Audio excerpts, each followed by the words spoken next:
Regulasi FIFA dengan tegas-tegas menyatakan bahwa gas air mata tidak boleh. Sepak bola itu kan bukan untuk kematian, tetapi untuk perayaan kehidupan. Beli aja 3 pemain, wasit tengah, wasit samping. Kalau Kalau FIFA menghukum, dia sudah lebih dari malaikat itu.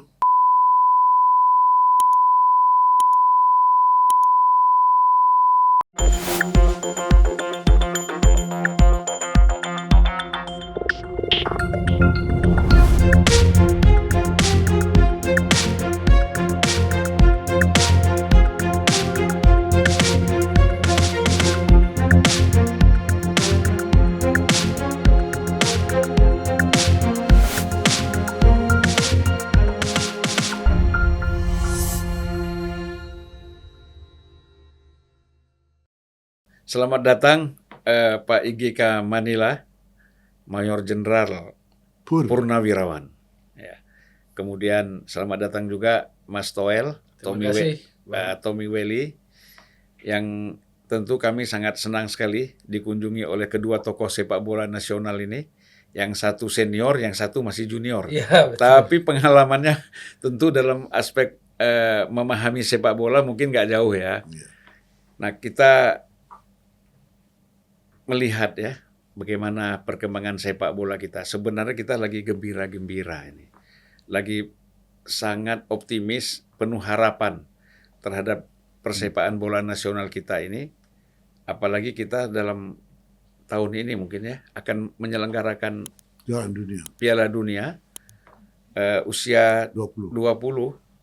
Tentu ini saya kira kalau kita lihat peristiwa kemarin yang terjadi di Malang, ya, ini tentu membuat kita miris lah. Nah, mungkin saya mulai dari Pak Manila, ya. Sebenarnya bagaimana kita melihat persoalan yang terjadi dengan korban jiwa ini? Saya kira sudah ratusan, hampir terakhir 160-an ya. Mungkin ceritanya agak panjang ya, tadi kena kemacetan, kemudian waktunya mudah-mudahan kita memungkinkan ya. Ya. Saya bermain di bola tuh mulai SMP. Ya.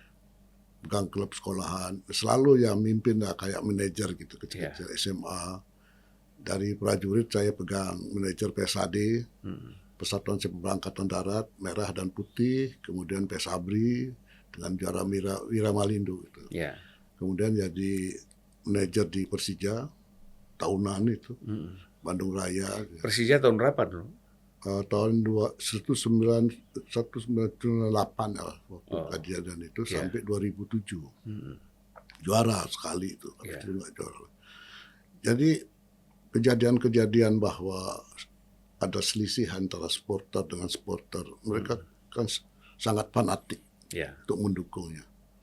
Tapi dari semua kejadian-kejadian yang saya harus diantisipasi adalah kalau Persija main di Surabaya, main di Malang masih lumayan karena kita bersahabat, tapi lebih parah lagi kalau main di Bandung.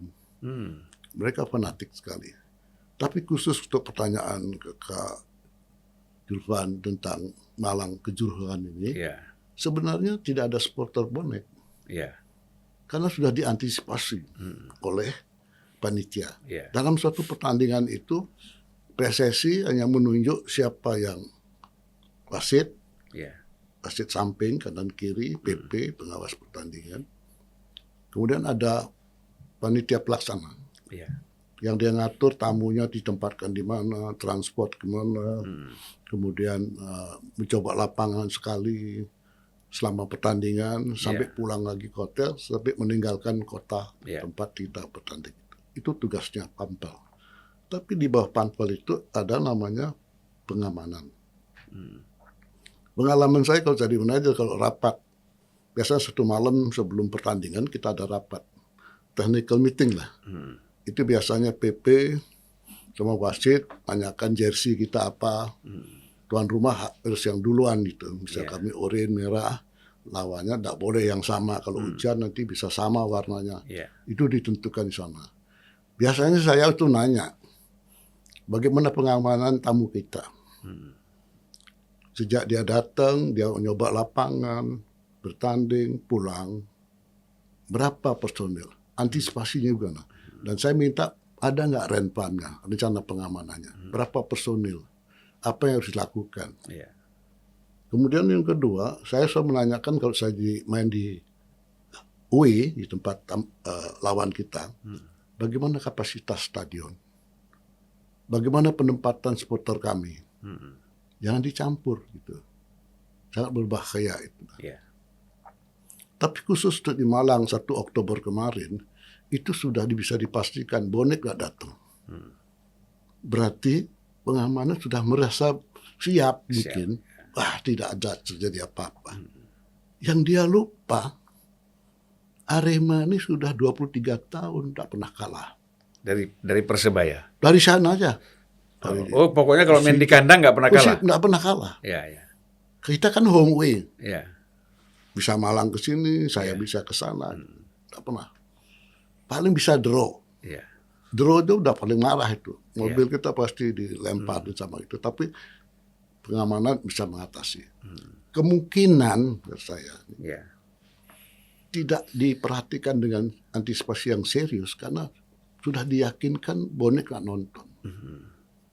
Tadi saya katakan. Jadi sumber kerusuhannya sudah dianggap nggak ada. Nggak ada. Ya. Tapi dia lupa bahwa Arema itu supporternya Singo Edan ini menyanyikannya apa?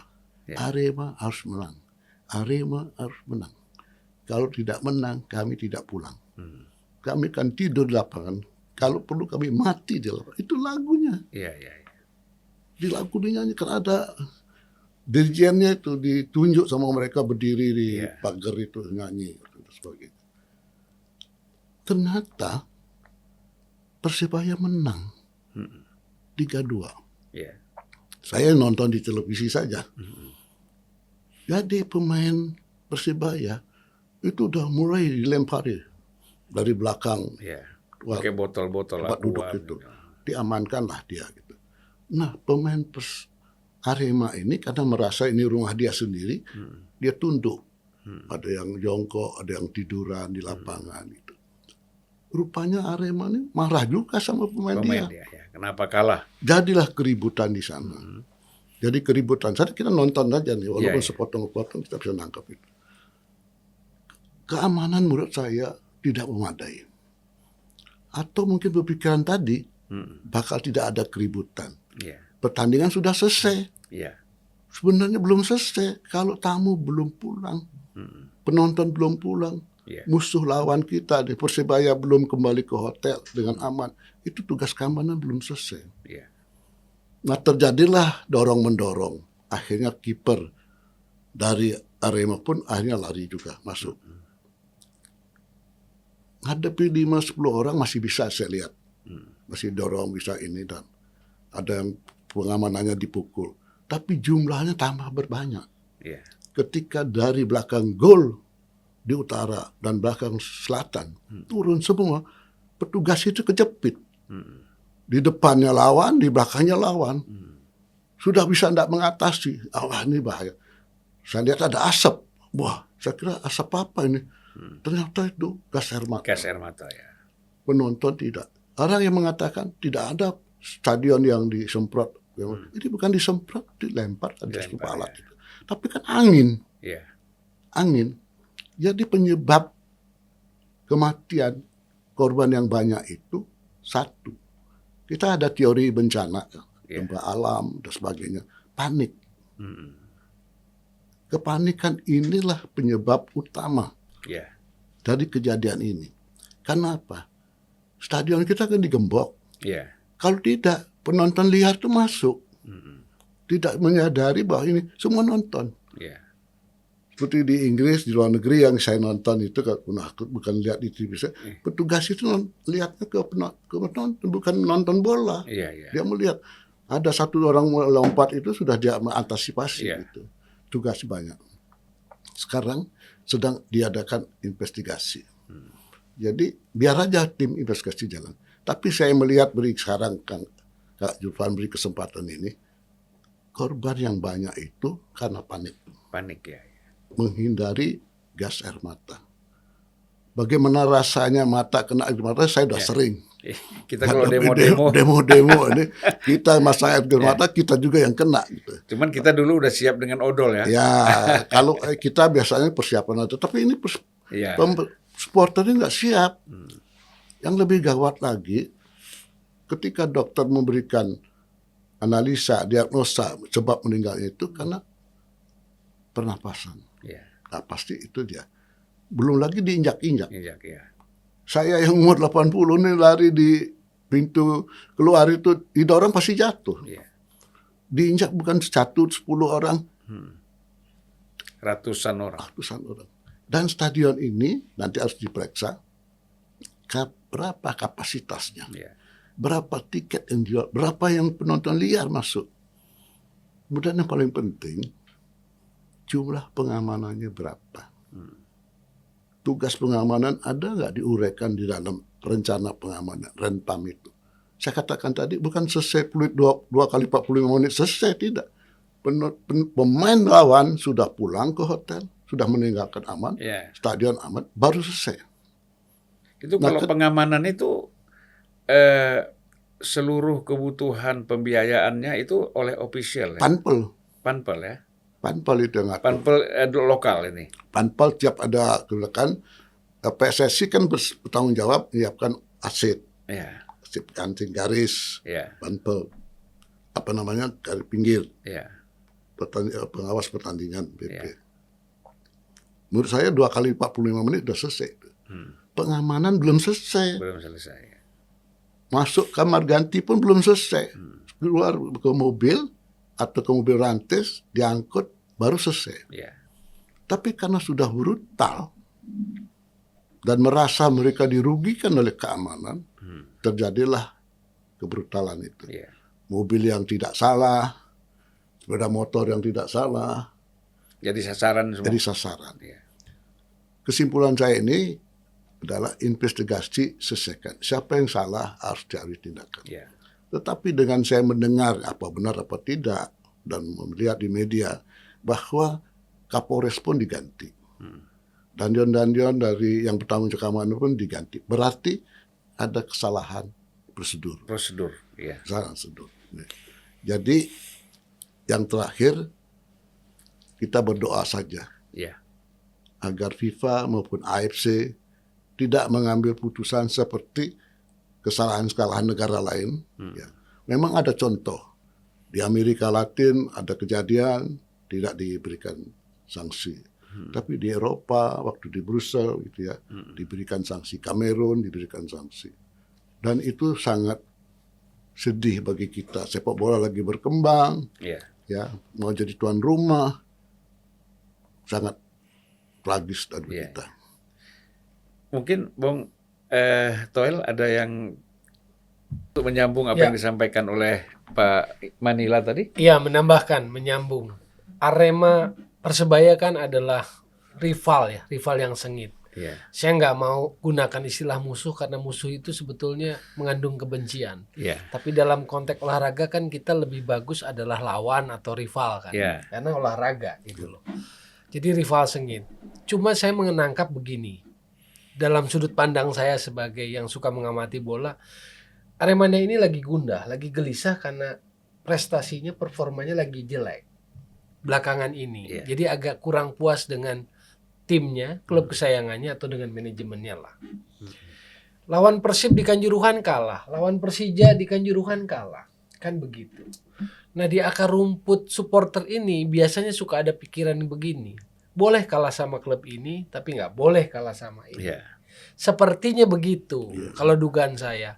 Ya sudahlah kemarin kalah sama Persib, sudahlah kalah Persija, tapi nggak boleh kalah Kalah sama sama Persebaya. Persebaya. Jadi walaupun boneknya nggak datang, tapi potensi letupan dari emosional psikologis Aremania seperti ini Iya. sebetulnya harus diperhitungkan. Itulah bedanya menangani keamanan sepak bola mungkin dengan menangani keamanan lain. Jadi dalam rapat-rapat koordinasi itu harusnya yang seperti ini diperhitungkan. Menjadi elemen-elemen yang apakah ini bisa menjadi pemicu meluapnya ekspresi kemarahan gitu kan. Nah, kalau dari sudut itunya saya nangkep seperti itu. Bisa benar, bisa salah. Cuma ya itu tadi. Karena beruntun tuh di Kanjuruhan, kalah sama Persib, kalah sama Persija. Tapi mungkin dalam pikirannya nggak boleh kalah sama Persebaya, kan begitu ya. Kalau Persib juga sama kan, yang lain boleh kalah tapi sama Persija jangan, katanya kan begitu. Atau Sama seperti istilahnya bukan lawan berbuyutan ini ya. Iya, gitu. Musuh bebuyutan gitu. Tadi kan kita nggak pakai istilah Iya betul. Itu dari sisi sepak bolanya. Dari sisi keduanya, dalam perkembangan sepak bola modern kan tata kelola atau pengelolaan pertandingan itu makin rapi. Seiring direction FIFA lah terhadap bagaimana manajemen pertandingan. Menurut saya pengamanan itu, aparat keamanan itu tidak terpisah dari panpel. Dia bagian dari panpel. Karena ketika pengamanan atau aparat kepolisian masuk ke arena sepak bola, maka yang berlaku kan hukum sepak bola. Maka yang disebut dengan leg spesialis, leg sportiva itu kan itu. Masuk ke arena sepak bola. Nah, di sana ada regulasi. Maka sekarang kan jadi kontroversi tentang gas air mata. Regulasi FIFA dengan tegas-tegas menyatakan bahwa gas air mata tidak boleh digunakan. Betul. Dan senjata api itu dicantumkan di dalam FIFA Stadium Safety and Security Regulation. Nah, pertanyaannya, karena aparat keamanan kepolisian itu bukan dari keluarga sepak bola atau football family, apakah yang football family ini baik panpel, baik itu operator liga dan PSSI mensosialisasikan ini tidak, atau mendeliver pesan regulasi ini enggak kepada aparat keamanan sehingga supaya tidak terjadi kesalahan. Antisipasinya itu bisa ya. Itu kalau psikologisnya situasi kiosnya mungkin ya tadi seperti analisa Pak Jenderal Manila bahwa ya ada kepanikan dan sebagainya. Tetapi kalau dari sisi regulasi, pertanyaan besarnya yang mungkin kita tunggu dari hasil investigasi adalah apakah itu dideliver nggak? Regulasi FIFA terkait gas air mata itu kepada pihak keamanan. Ini penting gitu loh. Bahwa kalau kita bilang salah pasti ada kesalahan di pihak panitia, panpel, pasti juga ada kesalahan di pihak keamanan. Karena kan prinsip sepak bola gini kalau dalam pandangan saya. Tidak boleh ada satu nyawa pun yang melayang untuk sepak bola atau karena sepak bola. Prinsipnya kan seperti itu. Tapi ini kan sangat banyak sekali. Ratusan, 150, 129 rilis resmi pemerintah. Artinya kan pasti ada yang salah dengan itu. Dengan jumlah yang sangat masif itu kan. Berarti memang ada yang salah. Nah, ini yang membuat saya merasa bahwa ini noda paling hitam dalam sejarah sepak bola Indonesia, bahkan dalam sejarah sepak bola dunia. Katanya ini kematian kita nomor 2 terbesar ya. Betul, dari rekor yang buat saya sih agak malu menyebutnya ya. Bukan malu, agak nggak enak menyebutnya karena bukan sebuah rekor statistik yang dalam konteks positif gitu loh. Ini kan sesuatu yang sangat negatif. Dan yang kedua adalah secara filosofis sepak bola kan bagian dari peradaban ya. Kalau kita lihat perkembangan sepak bola, katakanlah tahun ini kan ada Piala Dunia 2022. Kita ambil contoh Piala Dunia. Perkembangan Piala Dunia dari 1930 sampai 2018 saja kan perkembangannya berbeda. Bang Julvan tadi cerita tentang Piala Dunia Rusia yang sebegitu manajemennya luar biasa. Itu kan sebuah perkembangan sepak bola kan. Peradaban artinya. Nah, sekarang kita memasuki peradaban yang dibilang modern, sepak bola pun era modern. Bagaimana sepak bola itu dimainkan. Tetapi yang terjadi di negeri kita 1 Oktober kemarin itu yang bikin kita miris. Atau kalau ada kata yang lebih tepat lagi secara kata sifat, mungkin itu yang kita gunakan kan. Karena campur aduk rasanya ya. Sebagai insan bola, pecinta bola, sedih pasti, berduka, tapi ada rasa marah juga, ada kesal juga, ada masgul juga gitu loh. Kok sampai kejadian kayak begini?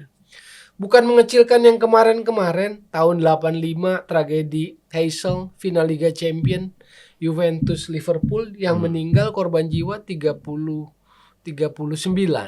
jiwa. Tahun 89 tragedi Hillsborough, Liverpool lawan Nottingham Forest, semifinal Piala FA, yang meninggal 96. Itu saja sudah menggemparkan dunia kan. heboh, hal Iya. buruk lah, hari yang gelap, hari yang hitam gitu loh. Ini 100-an lebih gitu kan. Ini yang buat saya sih ini sangat memukul gitu loh. Citra kita sebagai bangsa, sepak bola kita. Iya. Karena kita nggak mengerti kok bisa sampai kejadian seperti itu gitu. Makanya kan kita lihat ya kalau dari segi rasa persaudaraan, Ya. ini kan Surabaya Malang ini dekat sekali. Satu provinsi, etnis juga suku sama, semua sama kan? Karakter Kak, beda kali ya, Pak. Kalau lokasi dipakai jarak Surabaya sama Malang, satu keluarga pun satu rumah bisa bentrok. Oh. Iya. Itu aja kan, karena dibuat oleh siapa gitu. Iya. Pasti ada dalangnya, ada apanya. Tapi ya nyampaikan lanjut aja Pak. Kita malu sekali. Iya. Kita mengatakan rekor jumlah Ya, ya. korban itu kan negatif ya, Betul, tidak ya. bagus. Kita kalau juara SEA Games kayak saya tahun 91 bisa pulang bawa medali emas, Iya. kan bangga sekali. Iya. Tapi sekarang belum terpecahkan. Tapi sekarang kita lagi bangkit ini, lagi bangkit. Tapi usianya bisa baru di bawah-bawah U16 sekian. Karena mereka murni, tidak ada pendukung yang sangat fanatik seperti itu. Nah ini kan berani mati di lapangan, yang suruh bola kan. Dan sekarang Katanya gini juga nih Pak Manila, bahwa kalau di umur 16 itu yang masih junior ini, para bandar judi itu banyak tidak terlibat. Tapi kalau udah yang senior ini di situ mulai masuk bandar-bandar judi itu merusak bola kita. Apa benar itu Pak? kalau judi itu di mana aja bisa dijadikan judi. Ya. 16 pun kalau kita tidak hati-hati juga dipakai. Karena kan sekarang kita juga kelasnya kelas Asia dan sebagainya. Dan nanti ada. Bisa dipakai aja. Tapi waktu saya timnas itu, bandar judi itu saya jaga. Tidak ada yang dari Jakarta ke Manila. Tapi mereka pintar. Dari Jakarta aja ke Singapura. Dari Singapura ke Manila. Masuk ke hotel, saya bilang, tidak ada yang masuk. Padahal ada jenderal yang nganter itu. Tidak bisa. Tapi ini harus dilakukan. Ya, ya. Kenapa? Mereka dibisniskan. Memang olahraga sepak bola ini bisnis yang tinggi sekarang. Ya, Kita ya. sekarang udah mungkin 1 M lebih satu musim buat pemain kita Ya. yang top ini. Waktu saya masih 700, 800 satu musim. Sudah bisnis di bawah bulu tangkis ya. Tetapi cabang olahraga yang ditonton memenuhi stadion utama hanya bola. Tidak ada cabang olahraga lagi. Tapi saya sampaikan Kak Inandi ini, semua cabang olahraga di Indonesia punya organisasi pusat. Pengurus besar lah namanya, PSSI, Perpani, Panahan, Pasi, Atletik, semua punya. Dia yang tanggung jawab mengatur. Tapi ini di internasional, dia di bawah FIFA. Ya. Aturan-aturan FIFA itu harus dijadikan statuta PSSI. Ya. Harus dilaksanakan gitu. Nah, apa yang disampaikan oleh Kakak Toel tadi sangat memilukan kita. Ya. Kita mengharap FIFA berbaik hati lah. Tapi di FIFA itu kan ada EXO-nya juga. Ya. EXO-nya itu banyak, setiap negara yang besar bolanya ada perwakilannya di sana. Kemudian yang menjadi cadangan kita untuk juara dunia ini pasti ada negara lain Ya. yang kalah sama kita. Pasti dia berdoa, hukumlah dia biar gua jadi tuan rumah. Ya. Karena bisnis. Dia pakai sponsor, televisi, stadion belakangnya, berapa lapangan dipakai. Itulah yang membuat negara-negara penggemar sepak bola ini Ya. berjuang untuk menjadi tuan rumah. Di Asia, Asia Tenggara, ataupun di dunia. Kita ini bisa dicabut ya. Kalau Belum memang tahu. kalau Kalau FIFA menghukum, dia sudah lebih dari malaikat itu. Tidak ada yang bantah. ya. Maka sekarang saran kami, PSSI, pemerintah dalam ini Menpora, dan presiden kita juga udah turun. Iya, iya. Sudah membentuk Ini tim juga kan ini harus presiden. berjuang, Sudah tapi membentuk FIFA tim. nggak mau tahu itu. Kamerun presidennya sampai turun-turun dia, Afrika Selatan, Iya. Mandela sampai ini supaya dapat tuan rumah. Dibuktikan dulu yuk punya stadion bagus yuk. Iya. Batas tak diperiksa tempat duduknya bagaimana, ada nomornya sebagainya, waktu jalan keluarnya. Nah tadi kan disebutkan oleh Kakak Toel, apakah hal-hal yang menyangkut aturan FIFA atau AFC itu disampaikan enggak? Oleh official kepada keamanan. Semua ya? lah, keamanan. Karena setiap satu malam sebelum bertanding ada namanya technical meeting.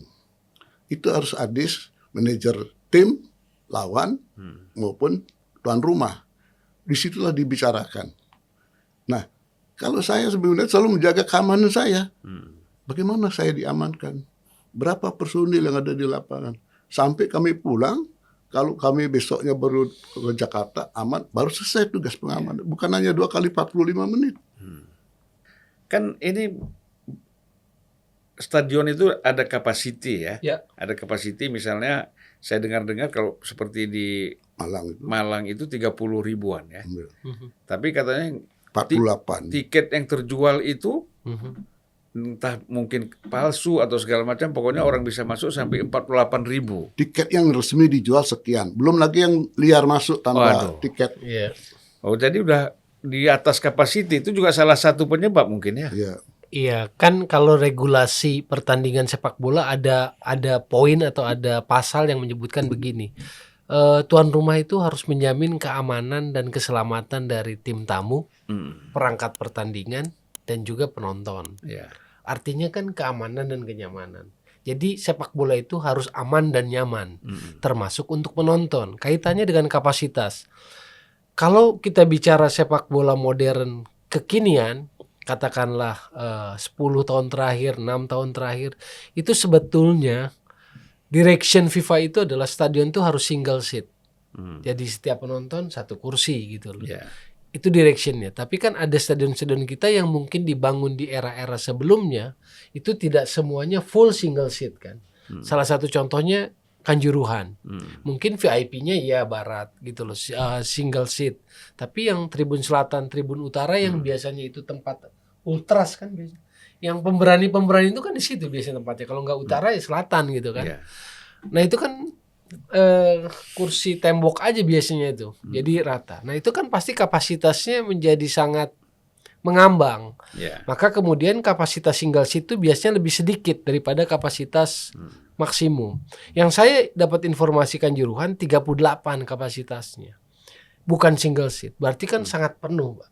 Karena logika saya kalau lihat fisik Kanjuruhan dan saat misalnya pernah menonton di Kanjuruhan, saya pikir harusnya 30-32 lah. Nah, kalau partainya keras seperti itu kan mendingan dikurangi, ya. Dikurangi kapasitas yang tiket yang dijual. Sementara yang terjadi adalah justru tiket beredarnya 42 katanya. Walaupun dibantah oleh Panpel, tapi berarti kan ini yang harus diinvestigasi. Ya. Itu betul apa tidak? Karena ini juga salah satu adalah kecerobohan, kelalaian atau faktor yang bisa menyebabkan situasi pertandingan atau kenyamanan pertandingan, keamanan pertandingan menjadi tidak bagus, tidak kondusif gitu loh. Nah, apa ini juga soal waktu pertandingan ya. Malam itu kan biasanya lebih susah untuk mengontrol ya. Kenapa nggak kita mulai dari sore hari gitu? Jadi karena kebiasaan kita nonton sepak bola Liga Inggris, Liga Italia. Itu kan siang juga. Di sana siang, kita nontonnya malam. Bedanya 7 jam, 5 jam kan. Nah, sekarang kita bertanya, kakak bertanya sama saya, kenapa malam? Karena sponsor yang paling utama ini adalah televisi. Ya. Televisi tidak, kalau siang, sore, penonton siapa? Ya. Itu acara-acara kan berita. Hiburan Hiburan itu lain. lebih mahal. Mungkin itu. Ya. Ya. Jadi ada permintaan dari saya bisa nayangkan harus jam sekian. Nah, ketika saya jadi manajer hampir 7 tahun, nggak pernah main malam. Ya. Selalu main sore. Belum maghrib udah selesai. Karena dulu mungkin sponsornya belum seperti sekarang ya. Sponsor sepak bola itu. Hak siarnya. Dulu kita pakai APBD itu dulu kan di Persija pakai APBD itu kan, sponsor nggak ada. Tapi itu urusan Panpel lah. Saya jadi manajer itu tinggal main aja. Dulu main jam sekian, tapi selama saya jadi manajer itu mainnya sore. Antara jam 3, jam 2 udah berangkat, habis makan siang itu siap-siap berangkat, pemanasan, main. Sebelum maghrib udah selesai. Itu kan kasus seperti ini kan walaupun kecil-kecil kan sering terjadi ya. Betul. Seperti dikatakan tadi, antisipasi harusnya kan bisa dilakukan. Betul. Tapi kenapa terus terjadi seperti ini? Apa faktornya apa kira-kira, Bung Toel? Ya itulah kelalaiannya. Aturan menurut saya sih. Aturan tuh sebetulnya ada gitu loh. Kayak Panpel mungkin ingin memanfaatkan kesempatan ini juga kali ya. Jadi ini pertandingan bagus, jadi dia jual tiket maksimum gitu. Padahal dari sisi risiko keamanan menjadi sangat riskan atau rawan gitu loh. Menurut saya sih karena itu tadi selalu nggak balik pada aturan. Karena ketika aturan nggak kita taati itu yang bahaya. Nah, kenapa tadi saya perlu bilang bahwa apakah aparat keamanan itu di-deliver, diingatkan terus soal regulasi terkait apa yang boleh dan tidak. Karena kalau aparat keamanan kan ada di luar keluarga sepak bola kan. Artinya yang keluarga sepak bola yang harus selalu mengingatkan gitu loh. Bukan sekali mengingatkan udah, tapi setiap kali. Karena sebelum pertandingan ada rakor. Sebelum pertandingan juga jauh-jauh hari. Menurut saya adalah alangkah baiknya, entah itu Panpel, entah itu klub, entah itu operator liga, entah itu PSSI, selalu mendeliver pesan itu, regulasi itu. Nah, kalau kita lihat begini kan, artinya satu sudah ada tim investigasi yang Ya. dibentuk oleh Presiden yang harus bekerja, itu kalau nggak salah di bawah Menko Polhukam. Menko Polhukam, wakilnya Menpora kan, Menteri Olahraga Ya. kita dengan timnya gitu. Nah, kemudian tentu dari FIFA, saya nggak tahu ya, mungkin diam-diam mereka juga melakukan pengamatan tersendiri ya. Harus dilaporkan juga. Ya, Itu pertama dilaporkan. wajib dilaporkan. Ini berarti nanti kalau ditemukan hal-hal yang memang prosedur, kemudian banyak hal yang dilanggar dengan aturan-aturan yang sudah ditetapkan, saya kira kecenderungan untuk FIFA ini mencabut, membatalkan kita sebagai tuan rumah Piala Dunia untuk usia 20 ini bisa menjadi kenyataan ini. Ya. FIFA mengambil keputusan tidak one man show, hanya presidennya sendiri memutuskan. Dia ada rapat, Ya, rapat tim ya. ke EXO-nya dia, eksekutif komitinya. Ya. Dia terdiri dari beberapa negara, tokoh-tokoh sepak bola dari beberapa negara, misalnya negara Amerika Latin, Eropa, Ya. Afrika juga ada. Di kita di Indonesia harusnya juga ada. Ya. Orang AFC, Asia juga ada. Tapi ini kan punya kepentingan masing-masing. Pernah kita dengar dulu FIFA ada kena suap. Karena mau bermain itu, kita Mulai dari presidennya. suaranya berapa Ya, bisa diatur itu. Ya. Nah, yang kita harapkan ini mudah-mudahan ya laporan kita ini. Tapi kalau saya kelihatannya ya seperti jumlah yang korban Ya. 10, ini ratusan. Ya. Ya tuh. Nilai orang katanya bolehlah kita bangga sama pemerintah, sama gubernur Jawa Timur yang berikan santunan. Bukan itu nilai Ya, orang. Ya. Betul. Seorang ibu kehilangan Ya, anaknya, nggak bisa. seorang istri ketinggalan suaminya. Ya. Kita rasakan itu. Tapi berterima kasihlah dengan santunan berapa juta itu. Tapi jiwa orang nggak ada harganya Ya. itu. Sepak bola bukan dinilai seperti itu. Gitu. Jadi harapan saya nanti Pak, mungkin ini waktunya sudah. Supporter ini harus diajari pinter kalah, pinter menang. Ya. Jangan hanya mau menang terus. Tadi beliau mengatakan udah sering kalah nih. Tapi jangan kalah sama Surabaya. Jadi ini dipastikan ini. Ya. Saya dengar dari lagunya itu tuh, tidak boleh kalah, harus menang, harus menang. Tidur di Saya lapangan. tidur di lapangan. Kalau belum menang saya tidak akan pulang. Saya tidur di Iya, lapangan. Kalau perlu saya mati di lapangan. Ternyatilah ini. Kalau kita lihat ya, minimal apa sih sanksi yang akan minimal dulu, Ya. kita jangan maksimal. Minimal apa sih? Bukan mau berspekulasi, tapi kalau melihat apa yang terjadi, buat saya sih FIFA tampaknya akan berpikir ulang. Dengan kejadian begitu banyaknya korban jiwa, itu akan berpikir ulang, bertanya ulang, mengasesmen ulang, menilai ulang terkait status Indonesia sebagai tuan rumah Iya. Piala Dunia U20 tahun depan. Menurut saya sih pikiran pertama itu, bahwa dia akan mencari berbagai sumber, iya. Yang paling pertama tentu dia akan lakukan kepada AFC, konfederasi di mana kita berada kan, Iya. Asia. Hal lainnya adalah karena secara prinsip begini kan, kalau kita pakai filosofinya aja, dia menganggap saat ini dengan korban jiwa yang begitu tragis, banyak, dia menganggap bahwa Indonesia atau PSSI tidak bisa mengelola sebuah pertandingan dengan aman kan begitu. Kan pemikiran filosofisnya begitu, nggak bisa aman gitu loh menyelesaikan sebuah pertandingan. Padahal dalam filosofi FIFA atau sepak bola itu kan bukan untuk kematian, tetapi Ya. untuk perayaan kehidupan, perayaan kemanusiaan. Jadi Piala Dunia itu hingar-bingar kegembiraan, kemanusiaan muncul gitu kan. Ekspresi Ve- kebahagiaan Ya, ya. value dari olahraganya itu adalah fair play, unity, respect Iya. dan sebagainya. Kan itu tidak tergambar. Nah, di sini bahayanya atau di sini kekhawatiran itu muncul kalau FIFA sampai mencabut status itu. Sementara itu sudah menjadi harapan banyak masyarakat lah ya, Iya. bahwa Piala Dunia di kita. Lalu tiba-tiba ada kejadian seperti ini. Tapi secara probability iya, menurut saya sih kemungkinan itu menjadi ada terbuka dan kita khawatir akan posisi itu. Iya. Kalau bisa saya main bola saja. Iya. Wasit tengah itu kalau ada pelanggaran pertama kuning. Hmm. Ya, kamu jangan bikin salah lagi ya. Iya.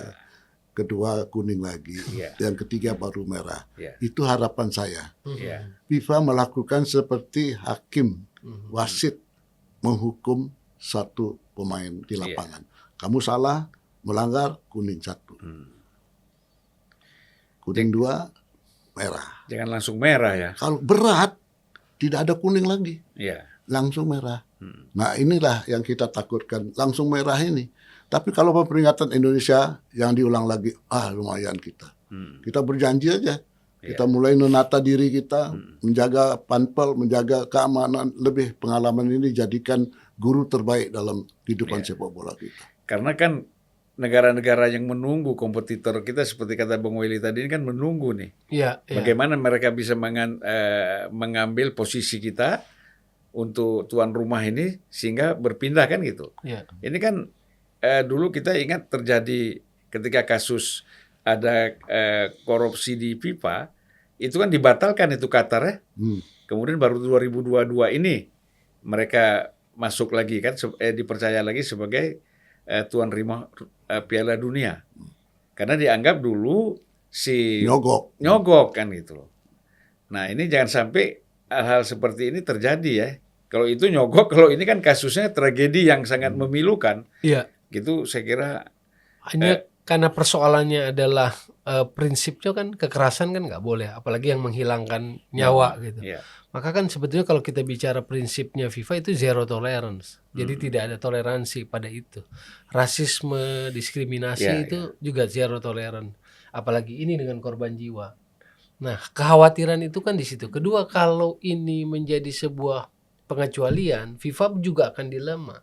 Kalau dia memberikan pengecualian misalnya, kita berdiri sebagai FIFA, maka kan negara lain juga akan menuntut yang sama. Yeah. Sementara nature FIFA itu kan anggotanya membernya lebih besar dari PBB sekalipun.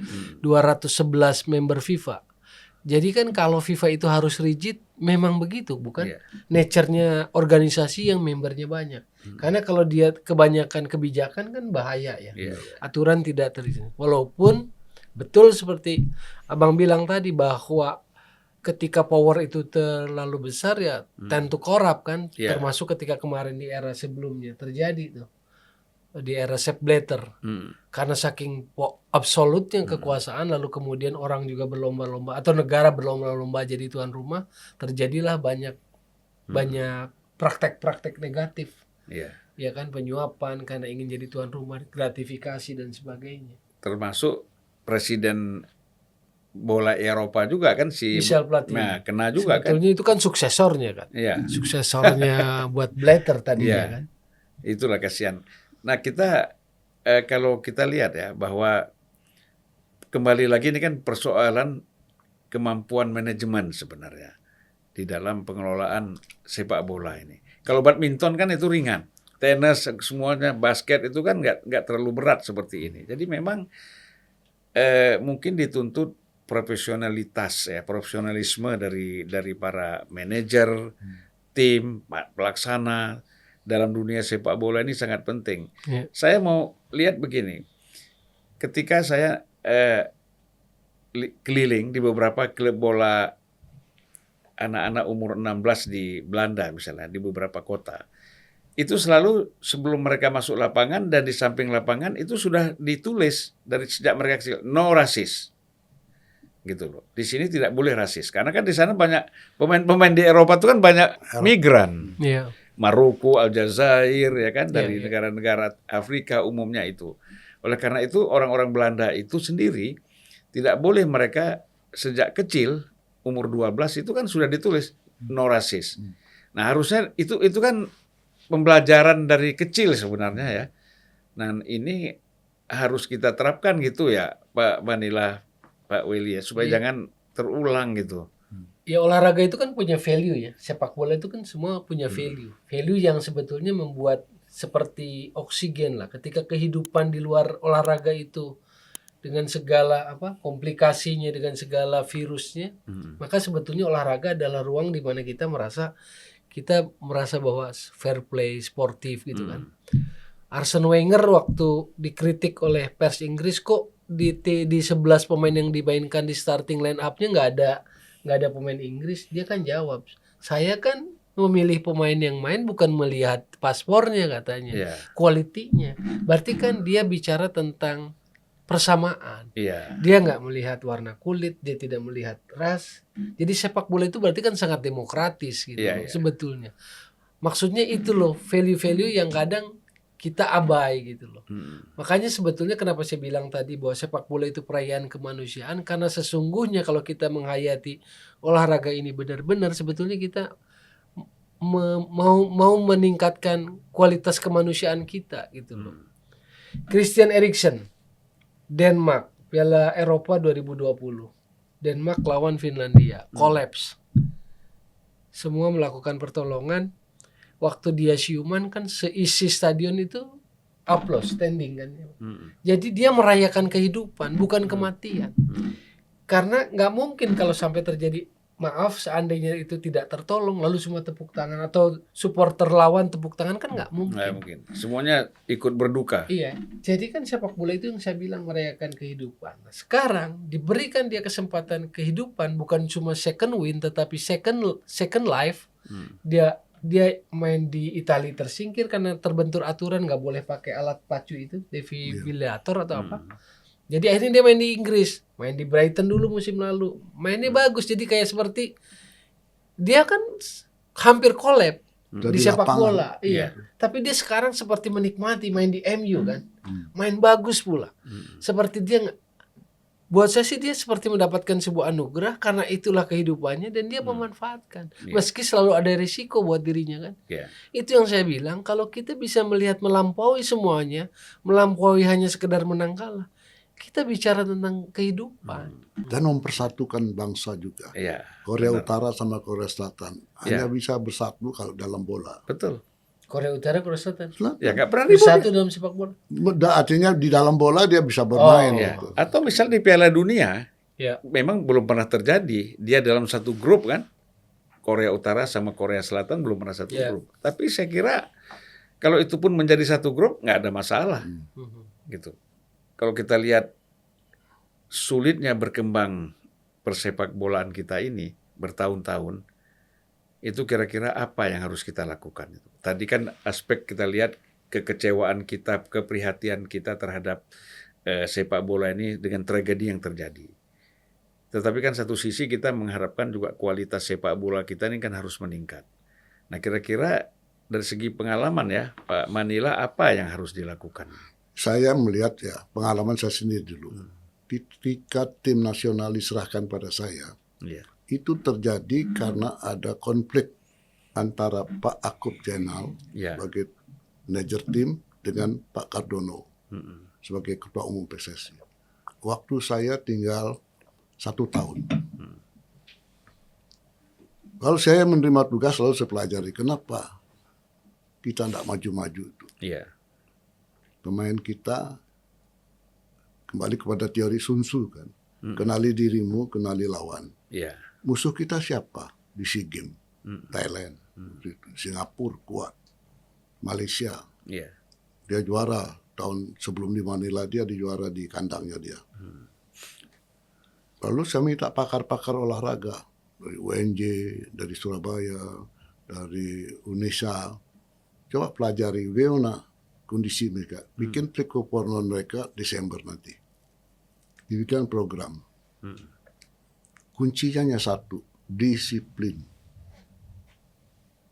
Saya sebagai manajer jangan ikut-ikut ngatur teknis. Walaupun mungkin saya bisa baca buku, baca biografi Iya, iya. orang, tapi tenis serahkan pelatih.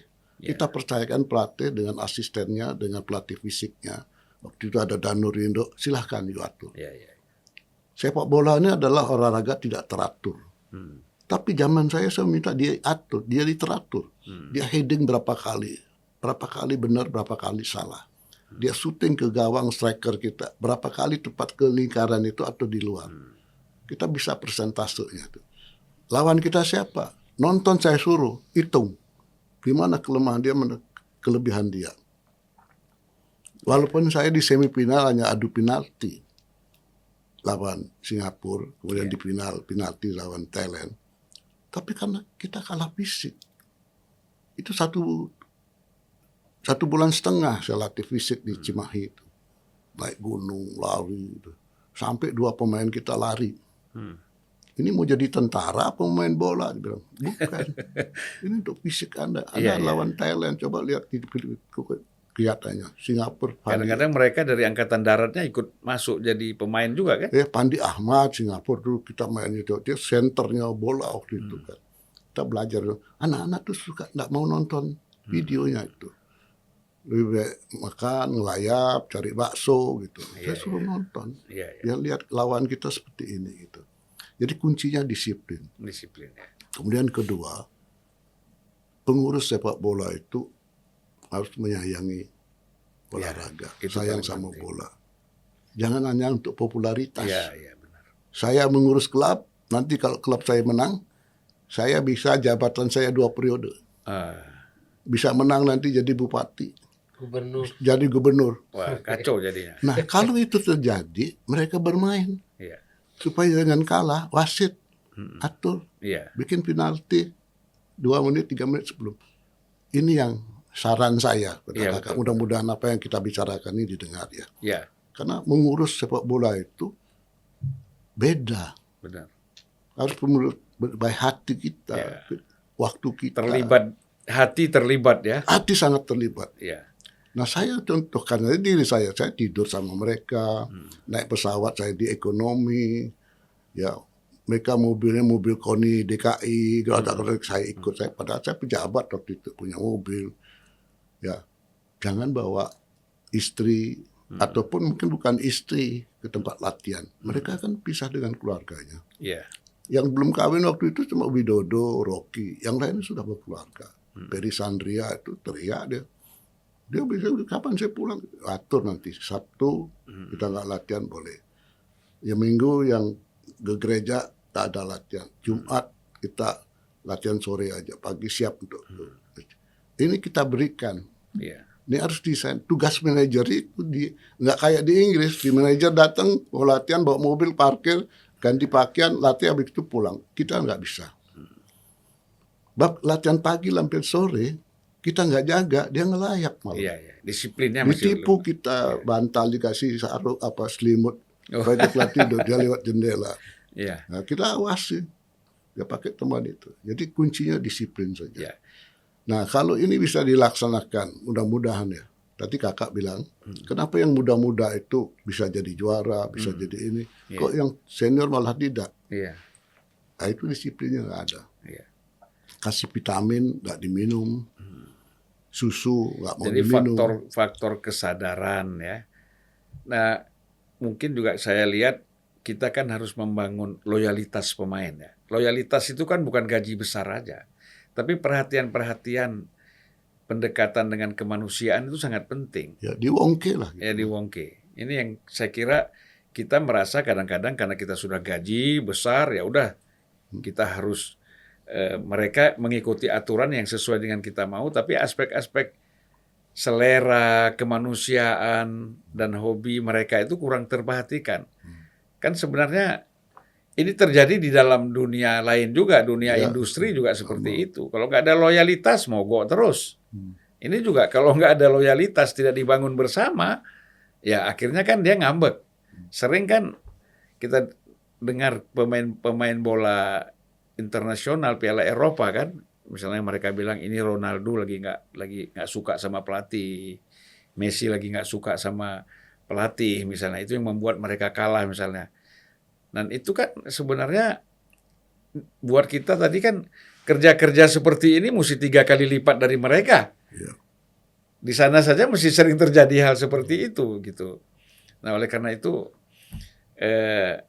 mungkin manajemen tadi ya, manajemen ini kan bukan sekedar mengatur administrasi, Jadi keuangan, ngurus tapi bola jangan untuk ya, popularitas saja. ya, apalagi kayak seperti tadi, kalau saya populer nanti, dan banyak juga pejabat-pejabat kita kadang-kadang, kalau ada klub-klub bagus yang baru berkembang di satu daerah dia, itu dia kasih sumbangan. Tapi dengan syarat, nanti klub bola ini harus membawa foto-foto dia, kampanye-kampanye untuk dia. Ini jadi rusak kita ini. Apalagi tuh tiap yang pelatih nggak usah beli pemain yang bagus, beli aja 3 pemain. Wasit tengah, wasit samping. Iya. 3 pemain. Jadi udah suap menyuap dari. Iya. Jadi nggak usah beli striker bagus, tengah bagus, belakang bagus, cari aja 3 wasit itu. Iya. Itu akhirnya kan melanggar aturan itu. Itu harus dikasih kartu merah itu. Iya. Tapi kan kadang-kadang susah juga kita tahunya kan 3 pemain ini apakah sudah dibayar atau dikendalikan. Asal jangan semuanya jadi tali rapiah, tali sepatu. Sesama mafia harus bersatu. Ya payah kalau yang di atasnya sudah nggak benar, bawahnya niru aja. Iya. Mas, Bung Eli, kita lihat ini kan Ya. luar biasa pemain asing ya. Ya kalau tadi ya nyambung yang tadi. Eh, Jadi bukan salah benar, tapi itu kan analisis mikro. Bagaimana pengalaman dari Pak Jenderal menangani sebuah timnas sampai ke detail-detail kecil ini kan analisis mikro. Bahwa dalam suatu periode tertentu kita bisa berhasil, iya. Tapi apakah keberhasilan itu temporer atau permanen? Ini kan yang sebetulnya jadi pertanyaan. Iya. Setelah berhasil tahun 91 SEA Games kan sampai sekarang nggak ketembus lagi. Iya. Ini kan sebetulnya adalah keanehan tersendiri gitu kan. Nah, berarti kan analisis yang lebih besarnya adalah kita kan butuh prestasi yang sustain, berkesinambungan, Iya. panjang gitu loh. Thailand yang juara terus SEA Games pun kan belum lolos tuh Piala Dunia. Karena dia belum tembus level misalnya 4 besar Asian Games, belum tembus semifinal Piala Asia misalnya. Iya. Kalau milestone-nya ASEAN sih dia udah dapet kan. AFF berapa kali juara dia. Iya, SEA Games mungkin udah bosen dia juara. Kalau kita pakai istilah bosen. Cuman milestone-nya udah dia ambil. Cuma milestone berikutnya dia belum dapat gitu loh. Nah, kita butuh seperti itu. Sustain, bukan hanya sporadis. Iya. Di era ini, begitu besok lusa ganti, nggak ada hilang. Kan berarti sistem yang harus kita beresi. Kalau sistem itu kan berarti kita bicara tentang kepala. Yang ngatur sepak bola ini siapa? Berarti kita akan bicara tentang PSSI. Kalau ada istilah ikan busuk dari kepalanya ya berarti kepalanya dulu kita beresin supaya dia kalau dia benar dia akan menyusun sistem yang benar kan. Kompetisinya benar. Kalau kompetisinya benar, outputnya timnasnya mudah-mudahan benar kan begitu. Selain itu pembinaan usia mudanya benar. Selain itu pengelolaan anggotanya benar, penegakan hukum disiplinnya benar. Kan itu elemen-elemen kalau kita jadi federasi kita harus mikirin satu timnas sebagai etalase paling depan, produk paling depan. Kita pikirin sumbernya itu kompetisi. Kita pikirin tentang pembinaan usia muda, development. Kita pikirin tentang penegakan hukumnya, komisi disiplin. Yang komisi disiplin, komisi banding supaya berkeadilan buat semua. Yang kelima adalah hubungan internasional. Jadi itulah indikator bagaimana kita menilai kinerja sebuah federasi atau dalam hal ini di kita adalah PSSI. Sementara kalau kita bicara sekarang kita lihat ketuanya banyak pencitraan apalagi zaman medsos sekarang ya. Mohon maaf, timnas itu menjadi kendaraan yang paling seksi. Iya. Kalau saya lihat sekarang sangat ini tiba-tiba dia sekarang kaget nih ketua umum dengan kasus seperti ini kan kelihatan gagap nih. Bahkan mungkin sampai gugup, entah gagap entah gugup, salah tuh membuka omongan di Kanjuruhan. Yang berbahagia. Iya, hadirin yang berbahagia. Sampai dibully oleh netizen. Ini kan gimana ya Pak? Ya, sebenarnya kan kalau bicara faktor hati, Ya, manusia bisa membohongi sesama manusia. Tetapi kan Tuhan bisa membuka kebohongan itu kan gitu. Kamu ini bahagia atau sedih sih dengan kasus ini kan gitu. Tuhan bilang, oh kamu pura-pura. Ternyata yang keluar dari mulut kamu itu bahagia, bukan sedih. Kalau kakak bilang itu, kejadian di Malang itu pun pemberian Tuhan. Ya. Peringatan Tuhan kepada kita. Uruslah bola itu yang baik. Ya, Jadikanlah bola ini sesuatu yang betul-betul dari diri kamu. Ini kan Ya. Kita apa yang kita alami ini kan pemberian Tuhan. Itu rahasia Tuhan kan. Ini peringatan paling keras menurut saya. Iya. Kalau kita tidak belajar dari peringatan ini, tidak akan maju-maju. Tidak akan maju-maju. Ya. Bagaimana reformasi di dalam dunia persepak bolaan kita ini yang harus kita lakukan. Nah, ini mungkin kita perlu komentar terakhir lah dari kedua pakar ini. Silakan Pak. Towel dulu loh. Toel dulu. Saya khawatir dibilang pesimis karena seringkali dibilang pesimis, tetapi pesimis saya itu bukan pesimis sebetulnya. Penilaian atau kesimpulan saya itu muncul karena pengalaman praktis, terlibat dalam kepengurusan pernah, lalu melihat yang terjadi, dinamika yang terjadi. Iya. Saya seringkali menganggap gelap gitu loh, karena kalau nggak ada sebuah kejujuran dalam mengelola sepak bola berat. Karena kan yang terjadi adalah bagaimana yang sekarang misal atau yang bertahta atau yang pegang jabatan itu sebetulnya sedang mempertahankan status quo saja. Karena dia punya kepentingan, dia punya keuntungan di sana. Kepentingan secara jabatan, keuntungan juga secara ekonomi. Jadi hanya itu kadang. Jadi tidak berpikir lebih, tidak berpikir lebih, misalnya sistem kompetisinya ditata lebih baik, makanya terjadi seperti nggak berpikir lebih ke sana. Lalu yang satu lagi adalah nggak mungkin kita memang menghindarkan kepentingan bisnis, karena sepak bola apalagi yang profesional adalah bisnis juga.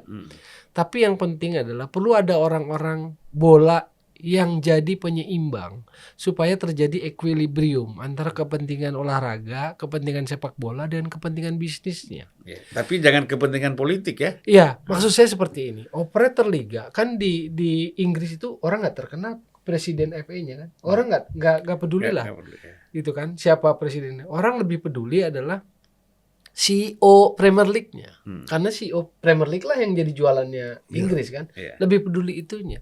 Maksud saya adalah seperti di liga kita kan, background orang yang mengelola itu kan hampir sangat sedikit sekali background sepak bolanya. Sehingga kalau sampai contoh jam tayang katakanlah quote on quote dikendalikan oleh pihak broadcaster yang butuh tayangan di jam yang prime time untuk rating, dan dia akhirnya kan nggak bisa berargumen. Maksud saya perlu orang sepak bola supaya bisa menjaga keseimbangan itu loh gitu. Kita butuh bisnis, kita butuh ekonomi, tapi tolong jaga juga kepentingan sepak bolanya supaya terhindar dari hal-hal fatal. Equilibrium itu loh, Pak. Timbangan itu dijaga keseimbangannya. Boleh kita cari keuntungan karena memang nggak mungkin sepak bola zaman modern ini tanpa finansial, Tanpa bisnis tapi tuh nggak mungkin ya. jaga gitu loh. Ya. Tapi kalau yang salah satu lebih dominan, ya berat, Pak. Ya, Kepentingan-kepentingan Jadi lain. Kakak Toel sudah menyampaikan semua. Dari saya hanya menambahkan titik di atas I saja. Adakan di sepak bola kita gerakan perubahan. Iya. Dari atas sampai ke bawah.